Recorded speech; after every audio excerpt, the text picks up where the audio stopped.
Good afternoon students. आपको पता है कि हमारी सीरीज़ चल रही है कॉम्प्लेक्स सेंटेंस के बारे में। कॉम्प्लेक्स सेंटेंस क्या होता है मैंने डिस्कस किया है, फिर से मैं इसको डिस्कस करने की कोशिश करूँगा ताकि आपको थोड़ा सा रिवाइव हो जाए। कॉम्प्लेक्स सेंटेंस में दो क्लॉज होते हैं। पहले वाले को हम प्रिंसिपल क्लॉज बोलते हैं और दूसरे वाले को हम सबऑर्डिनेट क्लॉज बोलते हैं। ठीक है ना। कॉम्प्लेक्स सेंटेंस जब हम क्लॉज की बात करेंगे उसको हम फर्दर दो हिस्सों में डिवाइड करते हैं। एक होता है डिफाइनिंग, दूसरा होता है नॉन डिफाइनिंग। डिफाइनिंग क्लॉज वो होता है, आपको पता है कि सेंटेंस की डेफिनेशन, सिंपल सेंटेंस की डेफिनेशन जब हम पढ़ते हैं हम पहले सब्जेक्ट लिखते हैं, फिर टाइम या टेंस लिखते हैं, फिर वर्ब या उसका ऑब्जेक्ट लिखते हैं। सब्जेक्ट के जो बाद वाला पार्ट होता है या तो वो उसकी प्रेडिक्शन होती है जिसको हम प्रेडिकेट बोलते हैं, या तो वो उसका पूरा कॉम्प्लीमेंट्री होता है। ठीक है। अगर मैं मिसाल दे रहा हूँ, मैं लिखूँगा यू आर ए टीचर या he is a boy. You subject हो गया और ए टीचर इसकी प्रेडिकेट हो गई। ठीक है ना। अगर मैं यू के बाद और ए टीचर को इसको हटाऊं, सीधा यू के बाद सीधा सब्जेक्ट के बाद क्लॉज जोड़ूं, बीच में रिलेटिव कंजक्शन जोड़ूं, डब्ल्यूएच कंजक्शन, उसके बाद पूरा एक क्लॉज लिखूं, फिर उसके बाद ये लिखूं you are a teacher sorry, तो उसको कहते हैं नॉन डिफाइनिंग क्लॉज। अगर इसको मैं ऐसे लिखूं यू आर ए टीचर, फिर अलग से एक और सेंटेंस जोड़ूं रिलेटिव कंजक्शन के ज़रिए से, who is my best teacher, ये हो गया डिफाइनिंग रिलेटिव क्लॉज। ठीक है। यहाँ एग्जाम्पल भी है, जैसे लिखा है John loves his dog so much. ये जॉन असल में सब्जेक्ट है, loves his dog so much ये उसकी प्रेडिकेट हो गई। हु इज़ ए फ्रेंड ये उसकी मज़ीद इन्फॉर्मेशन है, लेकिन उसने कैसे लिखा उसको, जॉन के जॉन के बाद कामा लगाया, फिर क्लॉज जोड़ा, फिर उसकी जॉन की प्रेडिकेट अलग से लिखी है। इस तरह के क्लॉज को हम नॉन डिफाइनिंग क्लॉज कहते हैं। ठीक है ना। अगर हम इसी सेंटेंस को ऐसे लिखे John loves his dog so much who is a friend, तो ये हो गया डिफाइनिंग क्लॉज। ये हो गई एक क्लासिफिकेशन। दूसरी क्लासिफिकेशन इसकी इस तरह बनती है,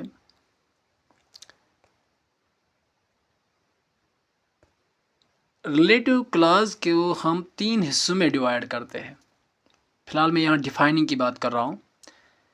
एक है रिलेटिव क्लॉज, दूसरा है नरेशन, तीसरा है कंडीशनल क्लॉज। ठीक है ना। ये फंक्शन पे डिपेंड करता है, ये कौन सी फंक्शन करता है तभी हम उसको ऐसे नाम देते हैं। और सबसे ज़्यादा इम्पोर्टेंस इसमें होता है कंजक्शन का, या इसमें सबसे इम्पोर्टेंट रोल कंजक्शन अदा करता है। अगर हम दो सेंटेंस के बीच में रिलेटिव कंजक्शन लगाए तो उसको हम रिलेटिव क्लॉज कहते हैं। अगर हम इफ़ या हैंस या इस तरह की कंजक्शन इस्तेमाल करते हैं जिनमें कंडीशन पाए जाते हो तो उसको हम कंडीशनल क्लॉज कहते हैं। इसी तरह से अगर हम प्रिंसिपल क्लॉज में ट्रांजिटिव वर्ब लगाए, फिर ऑब्जेक्टिव क्लॉज जोड़े और उसको कोटेशन मार्क से अलग करें, इसको हम नरेशन कहते हैं। ये हो गई एक क्लासिफिकेशन। उसके बाद हम रिलेटिव क्लॉज को फर्दर मोर हम सब पार्ट्स करते हैं। वो भी डिपेंड करता है हमने कौन सा रिलेटिव कंजक्शन इस्तेमाल किया है। हम आपको पता है कि रिलेटिव कंजक्शंस वो कंजक्शंस होते हैं जो ऐसे सेंटेंसेस को जोड़ते हैं या ऐसे वर्ड्स को जोड़ते हैं जो पहले वाले पे डिपेंड कर होते हैं या उनके अंडर फंक्शन करते हैं, तभी उनको सबऑर्डिनेटिव कंजक्शंस भी बोलते हैं। सबऑर्डिनेट का मतलब होता है किसी के अंडर काम करना, किसी के अंडर फंक्शन करना। क्योंकि कॉम्प्लेक्स सेंटेंस में दो सेंटेंस होते हैं, पहला वाला इंडिपेंडेंट होते हैं तभी उसको हम मेन क्लॉज या प्रिंसिपल क्लॉज बोलते हैं, दूसरा वाला उस पर डिपेंड होता है तभी हम उसको सबऑर्डिनेट क्लॉज बोलते हैं। और इसकी ये कैसे समझ में आ जाएगा हमें ये सबऑर्डिनेट है कि नहीं, ये उसके कंजक्शन से समझ में आ जाता है, क्योंकि हम उसमें वही कंजक्शन इस्तेमाल करते हैं जिनकी फंक्शन यही होती है कि ये दूसरे के अंडर फंक्शन करते हैं। उनको कहते हैं सबऑर्डिनेटिव कंजक्शन या रिलेटिव कंजक्शंस। रिलेटिव कंजक्शन या सबऑर्डिनेट कंजक्शन को हम फर्दर मोर 6 या 7 टाइप्स में डिवाइड करते हैं, कम से कम 5 टाइप्स में डिवाइड करते हैं। उसी हिसाब से रिलेटिव क्लॉज का नाम भी पड़ता है। अगर हम व्हाट कंजक्शन बीच में लगाएं तो वो सब्जेक्टिव रिलेटिव क्लॉज जोड़ता है।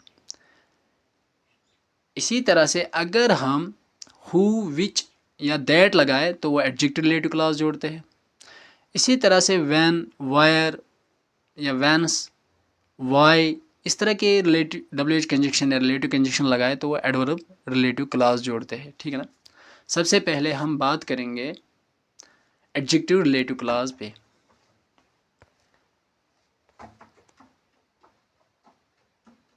एडजेक्टिव रिलेटिव क्लॉज ऐसा रिलेटिव क्लॉज होता है जिसमें प्रिंसिपल क्लॉज में नाउन होता है और उस नाउन का हम डिफाइन करना चाहते हैं, उसके बारे में हम एडजेक्टिव जोड़ना चाहते हैं। अगर हमारा नाउन पर्सन है तो हम हु बीच में जोड़ते हैं, अगर प्लेस है तो विच या दैट जोड़ते हैं, अगर प्लेस है तो विच, दैट और वायर भी जोड़ सकते हैं। ठीक है ना। अब कुछ एग्जाम्पल देख लीजिए।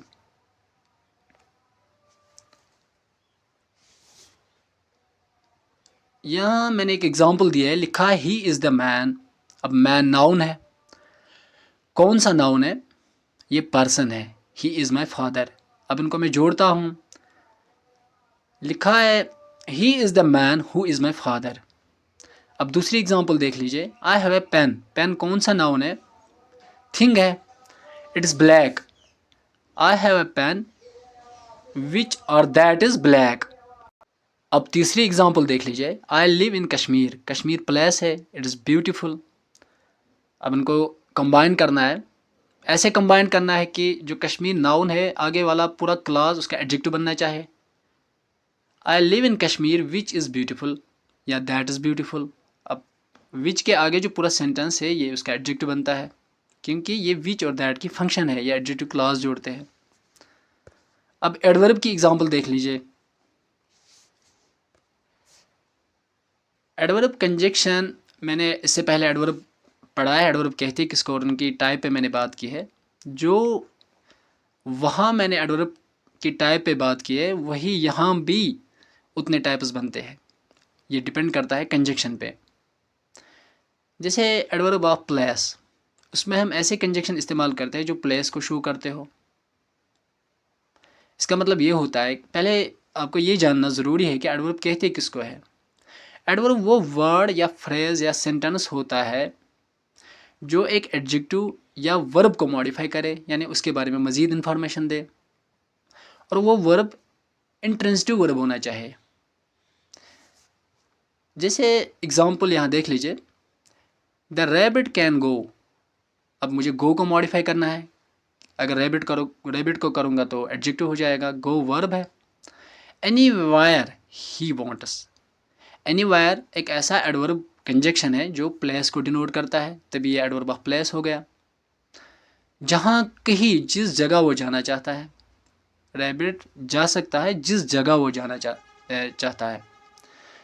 अब टाइम को देख लीजिए, after, until, before, by, the time, since, when, sorry, when, while, as long as soon as. अगर आप दो सेंटेंस के दरमियान ये कंजक्शन इस्तेमाल करते हैं ये ऑटोमेटिकली टाइम हो जाएगा। इसके अलावा भी कुछ और कंजक्शंस हैं।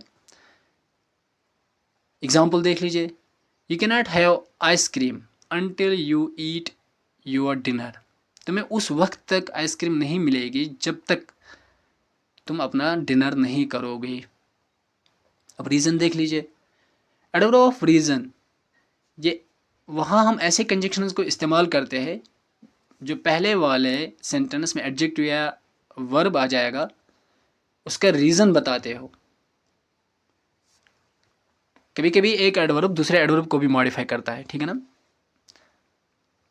मीन्स जैसे मैंने बताया, एडवर्ब की डेफिनेशन को मैंने बताया, ये एडजेक्टिव और वर्ब और एडवर्ब को मॉडिफाई करता है। एडवर्ब मैंने पहले नहीं डिस्कस किया था, तभी मैं फिर से इसको बोला हूँ। सिंस, बिकॉज, एज, अगर ये तीन कंजक्शन दो सेंटेंस के बीच में आ जाएंगे और आगे पूरा सेंटेंस जुड़ा हुआ हो तो इसका मतलब ये होता है ये एडवर्ब ऑफ रीज़न है। एग्जाम्पल देख लीजिए, the dad won't eat cotton. पापा कॉटन नहीं खा सकता है या खा सकता था, ठीक है ना। कॉटन कैंडी, कॉटन की जो मिठाई होती है जिसको हम अपनी भाषा में अफसूस कहते हैं, जो खाते ही मुंह में गायब हो जाती है। अब ये रीज़न बता रहा है, बिकॉज, क्यों, बिकॉज से हम रीज़न बता रहे हैं, ही डजेंट लाइक इट, वो इसको पसंद नहीं करता है, तभी वो खाने का एक्शन नहीं करेगा। ईट का रीज़न बता रहा है पूरा, क्यों नहीं खाएगा वो, क्योंकि वो इसको पसंद नहीं करता है। अब मेरा जो मैंने एडवर्ब पे वीडियो बनाई है वहाँ उसको आप चेक कर लीजिए, वहाँ मैंने उसको डिटेल से डिस्कस किया है। इसी तरह एडवर्ब ऑफ कंडीशन है, इसमें हम ऐसे कंजक्शंस को इस्तेमाल करते हैं जो कंडीशन को बता रहे हैं। इसी तरह डिग्री है, इसमें हम ऐसे कंजक्शंस को इस्तेमाल करते हैं जो वर्ब की डिग्री बता रहा है, किस हद तक ये काम हुआ है। इसकी एग्जांपल आप देख लीजिए, इसका कंजक्शन क्या है, एज है, मोर है, देन है, लेस देन है, देन है। आंट्स लव कैंडी, आंट्स मिठाई को पसंद करते हैं, एज मच एज, उतना, यानी इस हद तक, एज ह्यूमन्स डू, जिस हद तक ह्यूमन्स उसको पसंद करते हैं, यानी जिस डिग्री पे ह्यूमन्स उसको पसंद करते हैं उतनी ही डिग्री पे उसको एंट्स भी पसंद करती है, ठीक है ना। अब कंसेशन देख लीजिए, कंसेशन वो क्लास होता है, एडवर्ब क्लास होता है, जिसमें हम पहले प्रिंसिपल क्लास में एक एक्शन बता रहे होते हैं, ठीक है ना, जो ऐसी एक्शन होती है जिसमें हम पॉजिटिवनेस शो करते हैं, और दूसरी क्लास में उसकी अपोजिट हम शो करते हैं, जो वहाँ हम कंपाउंड सेंटेंस में बट और येट से हम शो करते हैं। एग्जाम्पल देख लीजिए, the rabbit is eating those carrots, sorry इससे ऊपर वाली एग्जाम्पल है, while I use to love candy I do not like it any more, जबकि मैं मिठाई को पसंद करता हूँ, अब मैं I do not like it any more, अब मैं उसको और पसंद नहीं करता हूँ। अब देखो कंट्राडिक्शन, यानी इसमें तजाद पाया जाता है कि नहीं, कॉन्ट्राडिक्शन पाया जाता है इसमें। पहले वाले सेंटेंस में कहता है कि मुझे, जबकि मुझे कैंडी पसंद है लेकिन अब मैं उनको और ज़्यादा पसंद नहीं करता हूँ, कॉन्ट्राडिक्शन पाया जाता है। कॉन्सेशन में हम ऐसे कंजक्शंस को इस्तेमाल करते हैं जो कॉन्ट्राडिक्ट करते हो पहले वाले स्टेटमेंट को। जैसे मैं आपको एक कंपाउंड वाली सेंटेंस से एक एग्जांपल समझाने की कोशिश करूँगा। अगर आप कहोगे मैं आई वर्कड हार्ड, मैंने बहुत सख्त मेहनत की, अब रिजल्ट क्या आना चाहे, आपको कामयाब होना चाहे, फिर आप कहते हो I failed, still I failed, इसके बावजूद मैं नाकाम हुआ, ये कॉन्ट्राडिक्शन है, अपोजिट है। जो रिजल्ट आना चाहिए था वो नहीं आ रहा है, इसके अपोजिट आ रहा है। अगर आप कहते हो कि मुझे कैंडी पसंद है लेकिन कह रहे हो अब मैं उसको और पसंद नहीं करता हूँ, ठीक है ना। अगर यहाँ कॉम्प्लेक्स सेंटेंस में दो, एवन इफ, ऑल दो, एवन, वाइल, दो, इस तरह के कंजक्शन इस्तेमाल हुए हो और आगे आपको सेंटेंस से समझ में आ रहा है कि ये उसका अपोजिट स्टेटमेंट दे रहा है, तो आपको इसको एडवर्ब ऑफ कंसेशन नाम देना होगा।